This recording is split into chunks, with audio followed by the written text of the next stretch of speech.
জনগণের কৃষি সন্তান যে অর্থমন্ত্রী ছিলেন আগের কিপিয়া সাহেব, একজন অন্তত ভালো মানুষ ছিলেন। একজন ভালো মানুষকে হারিয়েছি, আর কোনো ভালো মানুষকে হারিয়ে যেতে দেব না।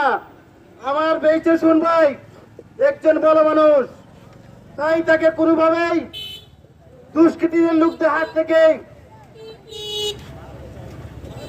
বাঁচাতে হবে।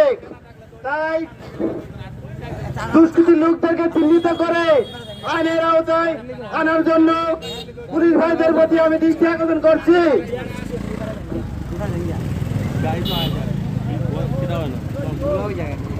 আমাদের ৩ নম্বর দেওয়ারগাছের পক্ষ থেকে এবং চুনারঘাট উপজেলাবাসীর পক্ষ থেকে আমরা প্রধানমন্ত্রীর কাছে আবদার করতেছি যাতে উনাদেরকে চিহ্নিত করে উনাদেরকে শাস্তির আওতায় আনা হোক। কারণ উনি আমাদের স্বপ্নের সারথি এবং আমাদের যুবকদের আইডল। আমরা এরকম একটি এমপি পেয়েছি, এরকম এমপিকে আমরা হারাতে চাই না। আমাদের চুনারঘাট মাধবপুরে উন্নয়নের বাধা হতে দিব না। আমরা আজকে শুধু চুনারঘাট নয়, সারা বাংলাদেশ আপনি দেখতে পাচ্ছেন, লক্ষ্য করছেন যে ব্যারিস্টার সুমনের জন্য আজকে সারা বাংলাদেশ উত্তাল।